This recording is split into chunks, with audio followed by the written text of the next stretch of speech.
Today's indie game is all about beer. I need a pilsner and I need it pretty bad.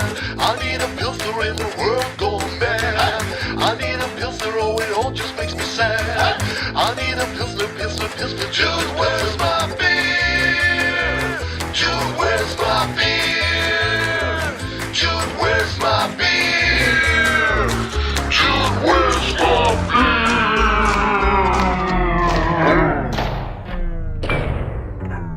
This was an excerpt of Dude, Where's My Beer, the very first game of Arik Zurabian, an indie dev from Norway. Now there's a second beer game coming up. Hello Arik, how are you doing? Hello, Sarah. I'm good. Thank you for the invitation. I have a very important question at first. What's your favorite beer? I have so many favorites. There is this beer called Proper Job, one of the first craft beers I ever tried back in the day, and I really enjoyed it. Okay, so you're totally into craft beer then? Yeah, even though a lot of people think I'm not, because I made this game about people who don't, about the guy who doesn't like it, but it's actually inspired by some of my friends who are like that. Like they don't understand why people actually buy craft beer in the first place, or what's the deal with it, or why paying more money for something that is not, something new. Very conservative. Your second beer game is apparently coming up. That's what I've read on Steam and Kickstarter. It's called Dude, Where's My Beer 2, A New Hop. Supposed to be an old school satiric point-and-click adventure again, right? Correct. It's basically the sequel to the first game. It's the story continues. I've read that development is starting soon. How soon? It depends on how many followers we get on the pre-launch campaign we are having. So it increases a little bit every day, and now we need to have some kind of boost on it, And then when we are satisfied with the number of followers, we can run the campaign. So there's no specific date yet when that will start? No, unfortunately, not now. The second game, will it then also be taking place in Oslo? Yes, it's gonna be to make a smooth transition to the second part. We even reuse some of the backgrounds on the scenes, and then we're introducing a brand new part of Oslo with new streets, new bars, parks and stuff. But mostly it's going to be in Oslo and maybe under the ground as well. I don't know. Is there maybe a specific scene from the upcoming game in your head you maybe want to describe and share? Maybe something you currently are working on already? Without spoiling too much, I can say that a big part in the second game would be a beer brewing. So actually it's a process of brewing beer. So if some of the players have experience with brewing beer at home, it's going to be easier for them. Why did you actually choose old school point and click for your games? I've always been a fan of the old school games like which Sierra and LucasArts made. I was a huge fan of Police Quest series and Space Quest, also Sam & Max, Day of the Tentacle, and of course Monkey Island. And I remember I was so frustrated when I was not managing to solve puzzles, and I was spending days or weeks, and then without internet, and my English skills were so bad. I was using the dictionary all the time. Cool. And I couldn't think of other stuff than these puzzles. Yeah, it's so funny because also my Open Indie partner here, Eve, he also learned English through the games in the 90s. He also couldn't speak any English, but he somehow knew what was going on. And I don't think if he used a dictionary, but that's how he learned English. Crazy. Yeah, it's. I feel it's easier to learn English by combining all the verbs. In your first game, you worked together with another animator from Costa Rica, right? Correct. How did you know each other? I lived in Costa Rica for a while, and then that's where I started making the game. And at some point, I decided to hire a professional illustrator because my design skills are not so good. So somebody recommended me to contact Edo Brenes, and he was like, "Oh, I love point-and-click games. I will help you." So I decided to make the game more professional or ambitious than was planned in the beginning. So he helped a lot with bringing the game to the next level. So without him, I think it would be even smaller. I was very happy that he helped, and his unique drawing style made the game pop up, I'm very happy that Edo is going to be a part of the next project as well. Cool. Okay, that's what I wanted to ask too. Yeah, okay, great. Yeah, your first game was quite successful, right? I would say so, but just because I didn't have any expectations. I'm surprised on how many people actually liked it and left positive reviews and are actually looking forward to the sequel. Yeah, me too. Thank you. I've played the first game for a little while. I'm not through yet, but I'm getting there.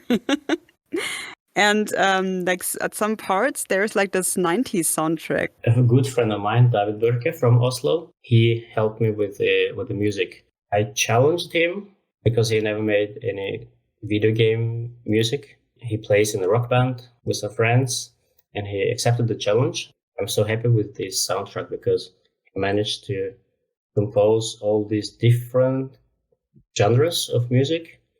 There is some funk, there is some techno even for the disco scene in the game, and I think he will help me with the new soundtrack as well for the next game. Actually, the whole soundtrack of the first game is available on Spotify. That's good to know. Yep. Cool.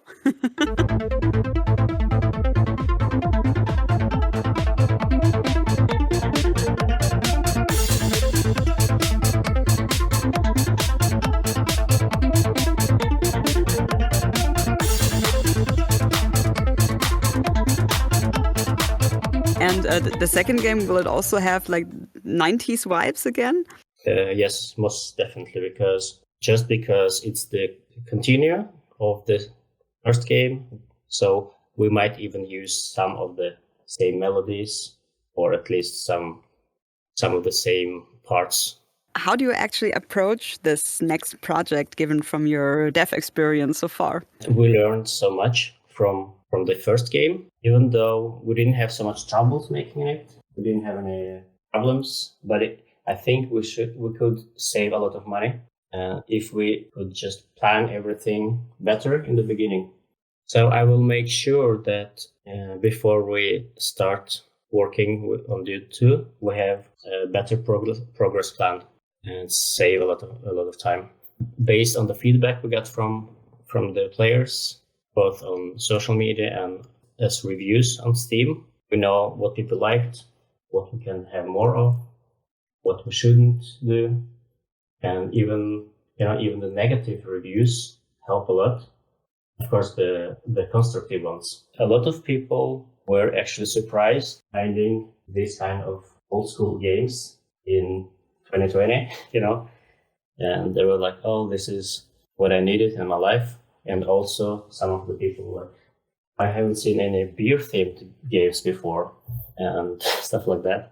A lot of people like the humor in the game, even though it's a lot of silly jokes. And there are also a lot of jokes about being indie video game, like the fourth wall, breaking the fourth wall. For example, there's a scene where you're trying to look at yourself in the mirror, and the character says there is no image in the mirror because the developers didn't have budget enough to make this. Oh, cool. Yeah, but those jokes are great. I love that. Thanks a lot. It's kind of relatable, Yeah, it is. And actually, I spent so many weeks making this reflection or trying to make a reflection. At some point, I was so tired of it, so I just removed all the code and just added this sentence. Much simpler, yeah. And it looks like people appreciate it, this kind of stupid joke. So reflections are hard to do. It is because everything the character does in that room should be animated from the other side, because he stands with his back to the player, and so his face is not visible, but it should be in the mirror. So basically, you have to make all the animation twice with the face and with the back. So we decided to skip it. Yeah, so it's easier to have a reflection on the side, because then you can just flip the character.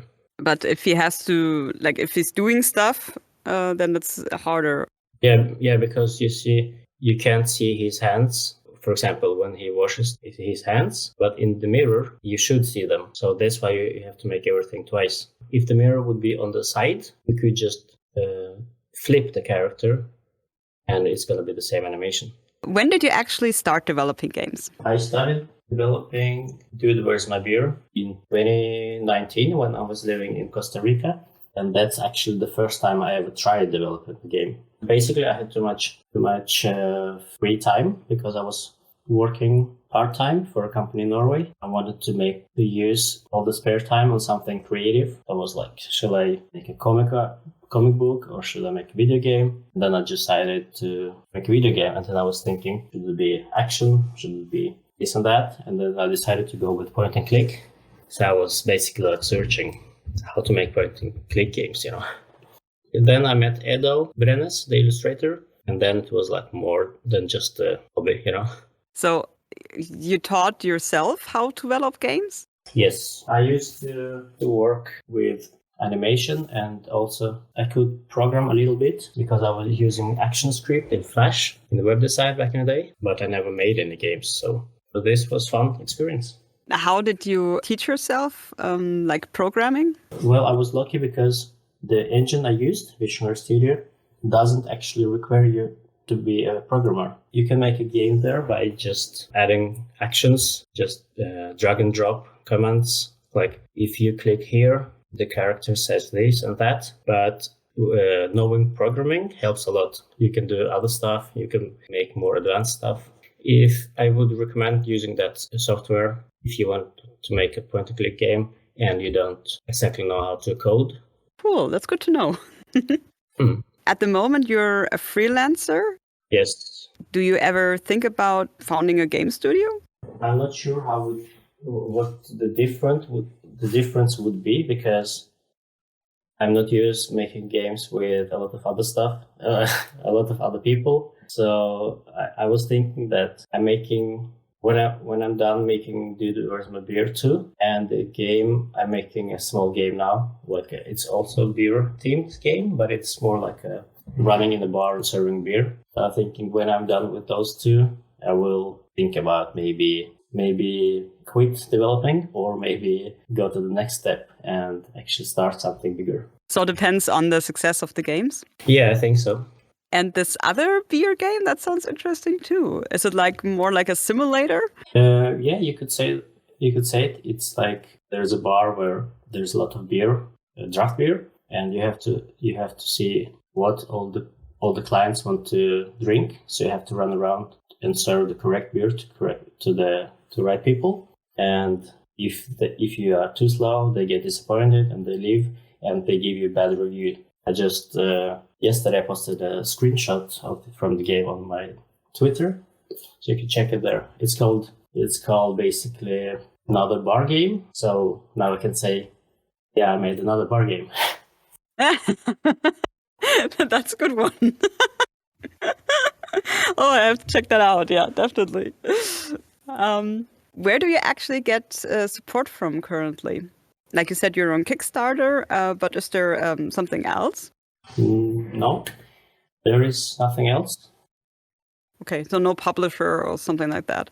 No, we have an Asian publisher who localized Dude for Chinese market, and that happened a few months after we released the game. So yeah, Whisper Games helped us with that. And but besides of that, everything is just we just spend our free time on the game. But that's why I feel like social media helped us a lot, because just spreading the news about the game before we released it, showing some screenshots. It involved all the people in the game community, and I think that's why we had so many wish lists before the release, which helped us. And beer is always good, so people love beer. Yeah, what I think helped us a lot was an article in NRK, it's a Norwegian national newspaper, because a few weeks before the release, I sent hundreds of emails to different medias and video game blogs. So this newspaper decided to make an article about Norwegian game industry and with a focus on my game. I think that helped a lot because we sold a lot of copies in Norway. Oh, that sounds great. Yeah, that always helps, definitely. So you also don't get any funding in Norway, right? In Norway, we can apply for grants, and most of the bigger video game companies, studios, they get a lot of support from them, or at least some support. And I tried to apply a few times, but I think maybe my game is too beer related. I think that it's not prioritized because it's not made for younger kids, So maybe I can try again, but I thought that I will try to get the support from Kickstarter. I think especially for indies, there should be some support. Yeah, I think it's fully possible for me to get support, but I think just because it's so much focus on alcohol, maybe they decide to maybe not support that game, but I don't know. It's just what I think. Because these grants are governmental, and I think maybe they have some rules. What would you say worked pretty good in your life as a dev? It's kind of what I told about the feedback from other developers on social media.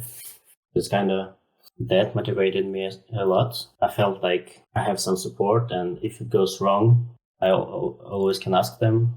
I started to use Twitter pretty late in the development, and I didn't know how it works. From day one, there was a lot of people who were showing the support and giving me advice, and they were obviously much more experienced in game development. So I felt very safe knowing that they are there. Yeah. That's also why I love the gaming community. It's always got so many people who want to help out and have some advice. What would you say didn't work so well in your life as a dev? If there's anything. No, I think everything was perfect. I mean, no, I don't think there is something I could mention as a negative. Is there something like maybe a moment in your life as a developer which you always remember? I will never forget the day I had to click the publish button on Steam, even though I knew I had to do it at some point, but I was very nervous because I was afraid there would be some technical issues or some bugs in the game, which I haven't seen. And but then it was when the first reviews started to pop up on Steam. I was so happy that I was like, finally, there are people who are playing the game. They're discussing it. There is, and I got so much feedback from my friends when they read the article in the newspaper. I was getting a lot of messages and everybody tagging me on Facebook and stuff like that. It was a lot going on, but it was super fun. Wow, that's nice. That's cool. Yeah, I can imagine. So were you shaking while trying to click the publish button? Yeah, and I was talking with the Steam support a few times, and they told me several times that you must click the green button because it doesn't happen automatically. Because I think a lot of people think if they put a date, it's gonna be released at that date. You have to go there and click the green button. Click here. Click, yeah. you said like people and other developers gave you advice while you were developing your first game. Do you now maybe have any advice for other indie devs? Maybe people who also want to start out as a developer, want to develop their first game. Is there something you want to tell them? I would say that I meet a lot of developers, first-time developers, who have troubles finishing the games, and they spend maybe a few months or a year or two, and they feel like they are very far from finishing the game. And I think the reason could be that the project they are trying to make is maybe too ambitious, maybe too difficult to manage for yourself. So I would recommend to start with a simpler game. So at least you finish it, and then you know how all the parts of the development work, and you can, maybe your second project could be a little more ambitious. So don't do too much in the beginning. At least don't have very big ambitions, but some people manage it. It also depends on your skills, I guess. Yeah, I'm really excited about your upcoming game, Dude, Where's My Beer 2, A New Hop. How do you currently feel about this project?